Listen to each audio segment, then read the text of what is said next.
राजगुरु जी, मुझे पूरी कथा सुनाइए कि मेरी पुत्री ने आत्महत्या कैसे की और क्यों की, और उस राजकुमार को वो पा क्यों नहीं सकी। तो राजगुरु कहते हैं, सुनो राजन, राजकुमारी पिछले जन्म में गरीब किसान की पुत्री थी और वो एक कुएं के पास पानी भर रही थी। उस कुएं के पास एक युवक आता है और उस युवक को देखकर वो गरीब किसान की पुत्री मोहित हो जाती है। उस युवक की सुंदरता देखकर वो गरीब किसान की पुत्री मोहित हो जाती है। वो युवक वहां से जलपान करके चला जाता है। वो युवती उस युवक को भूल नहीं पाती है और मन ही मन उससे प्रेम कर बैठती है। वो हर रोज उस कुएं के पास आती है और उस युवक का इंतजार करती है और उस युवक को मिल नहीं पाती। ऐसे इंतजार करते करते काफी समय बीत जाता है। बहुत समय के बाद एक दिन वो युवक वापस से उस कुएं के पास आता है और वो युवती उस युवक को देखकर खुश हो जाती है। वो युवती उस युवक से प्रेम पूर्वक बात करती है, कहती है, तुम कौन हो, कहाँ से आए हो और यहाँ क्या कर रहे हो। तो वो युवक उस युवती से बात करता है और उस युवती की बातें सुनकर वो अच्छा महसूस करता है, अच्छा फील करता है और सोचता है, अगर मैं बता दूं कि मैं राजकुमार हूँ तो ये डर जाएगी और डरकर मुझसे बात नहीं करेगी।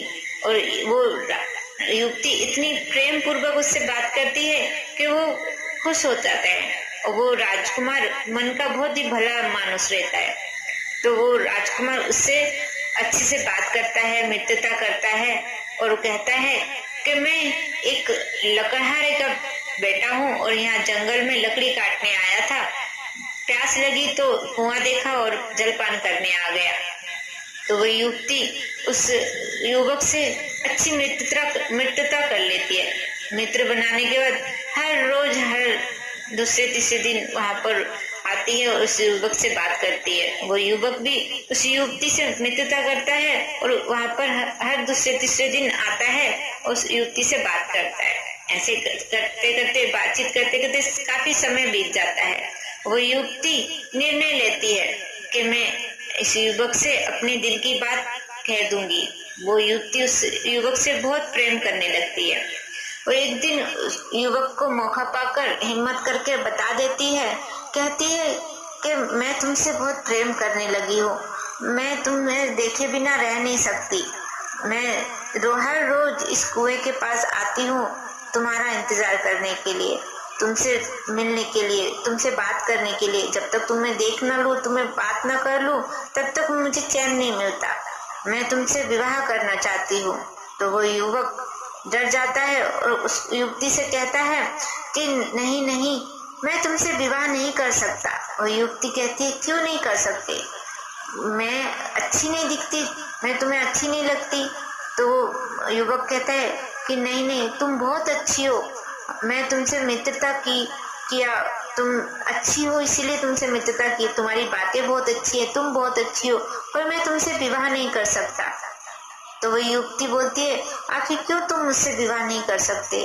तो वो कहता है कि मैं कोई लकड़हारे का बेटा नहीं हूँ, मैं एक राजकुमार हूँ और मैं राजकुमार हूँ ये बात इसलिए छुपाई कि मैं तुम्हारी मित्रता नहीं खोना चाहता था। तुमसे बात करके मुझे अच्छा लगा, पहली बार कोई मुझसे डरे बिना बात कर रहा था, इसीलिए मैंने ये बात छुपाई कि मैं एक राजकुमार हूँ और मेरा विवाह एक राजकुमारी से ही संभव हो सकता है।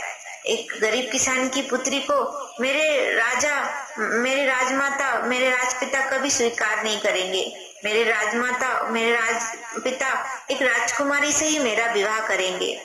ये सुनकर वो युवती बहुत ही चिंतित हो जाती है और दुखी हो जाती है और वो राजकुमार उस युवती को समझाते हुए वहां से चला जाता है। वो युवती उस कुएं के पास हर रोज आती है और उस राजकुमार को नहीं पाती है तो वो दुखी हो जाती है। मन ही मन उसका प्रेम और ज्यादा होने लगता है और ज्यादा उसके लिए तड़पने लगती है। तो वो राजकुमारी, वो गरीब किसान की बेटी एक दिन निर्णय लेती है कि वो उस राजकुमार को देखने के लिए राजमहल जाएगी। उस राजकुमार को देखे बिना वो रह नहीं पाती है। तो वो राजमहल में जाती है और उस राजकुमार को ढूंढने लगती है। तो वो राजकुमार उस युवती को देखकर परेशान हो जाता है और उस युवती को लेकर उस राजमहल से बाहर चला जाता है और बाहर जाके उस युवती को समझाता है कि आइंदा इस महल में कभी मत आना, तुम्हारे मन में जो मेरे लिए प्रेम है उसे भूल जाओ, मैं तुमसे प्रेम नहीं करता और मेरा विवाह एक राजकुमारी से तय हो गया है। अगर राजमाता को, राजपिता को अगर पता चला, राजा को अगर पता चला कि तुम मेरे लिए इस महल में आई हो, तुम मुझसे प्रेम करती हो, तुम मुझसे विवाह करना चाहती हो, तो तुम्हें मृत्यु दंड दे दिया जाएगा।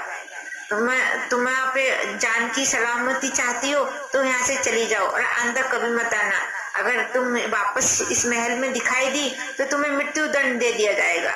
ऐसी क्रोधित बातें सुनकर, ऐसी कड़वी बातें सुनकर वो गरीब किसान की पुत्री बहुत क्रोधित हो जाती है। अपना अपमान देखकर, अपने लिए राजकुमार के मुंह से ऐसी कड़वी बातें सुनकर बहुत ही क्रोधित हो जाती है और क्रोध में आकर अपना अपमान देखकर उस राजकुमार को श्राप दे देती है कि राजकुमार, तुम्हें राजकुमार होने का बहुत घमंड है, तुमने मेरे प्रेम को ठुकराया, तुमने मेरे प्रेम को समझ नहीं पाए, तुम्हें मैं श्राप देती हूँ कि अगले जन्म में तुम मेरी जैसे एक गरीब किसान के घर में पैदा होगे और तुमसे कोई भी स्त्री प्रेम नहीं करेगी और कोई भी तुमसे विवाह नहीं करेगी और अभी मैं तुम्हारी जगह तुम्हारी जैसी एक सुंदर राजकुमारी बनके पैदा होंगी और तुम्हारे जैसे बड़े बड़े राजकुमार, सुंदर सुंदर राजकुमार मेरी सुंदरता के पीछे मोहित हो जाएंगे और मेरी सुंदरता देखने के लिए तड़पेंगे। जाओ, मैं श्राप देती हूँ कि तुम पिछले जन्म में एक गरीब किसान के बेटे बन के पैदा होगे और मैं एक सुंदर राजकुमारी बन के पैदा होंगी।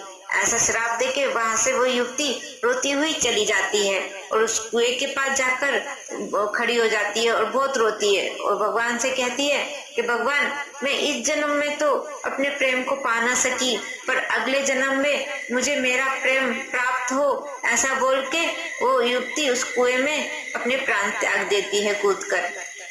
और यही कारण था कि वो गुस्से में उस राजकुमार को श्राप देती है। ये भूल जाती है कि वो उससे प्रेम करती है और गुस्से में उस युवक को श्राप देती है कि तू राजकुमार नहीं, अगले जन्म में एक गरीब किसान का बेटा होगा और मैं एक सुंदर राजकुमारी का जन्म लूंगी। और जब वो कुएं के पास आती है तो अपना प्रेम को याद करती है। वो अपने प्रेम में इतना खो जाती है कि वो भूल जाती है कि उसने वो क्या श्राप दिया था। क्रोध में आकर उसने उस राजकुमार को श्राप दिया था, वो भूल जाती है और अपने प्रेम को पाने का वचन लेती है और भगवान से ये बोलकर अपने प्राण त्याग देती है कि अगले जन्म में मैं अपने प्रेम को पाऊं, ये बोलकर प्राण त्याग देती है। उसकी आखिरी ख्वाहिश उसके लिए श्राप बन जाता है। यही कारण है कि वो राजकुमार इस जन्म में एक गरीब किसान का बेटा बनकर जन्म लिया और वो गरीब किसान की पुत्री इस जन्म में एक राजकुमारी बनकर पैदा हुई और उसका आखिरी समय जो निकला हुआ मुंह से शब्द उसके लिए एक श्राप बन गया कि वो उसका जन्म होगा अगला जन्म तो वो अपने प्रेम को पाएगी। अगले जन्म, इस जन्म में वो अपने प्रेम को पा ना सकी, इसलिए अगले जन्म में वो अपने प्रेम को पाए, ऐसा बोलकर वो अपने प्राण त्याग देती है। तो यही कारण है कि इस जन्म में उसका श्राप उसके लिए अभिशाप बन गया है और उसका इस जन्म में किसी भी राजकुमार से विवाह संभव नहीं है, क्योंकि इस जन्म में उसको उसका प्रेम ही उसको प्राप्त होगा और उसका प्रेम वही गरीब किसान का बेटा है। तो उसके साथ जब इस राजकुमारी का विवाह होगा, आपकी कन्या का विवाह होगा, तो उसका जो श्राप था वो हट जाएगा और सभी जो राजकुमार, जो राजा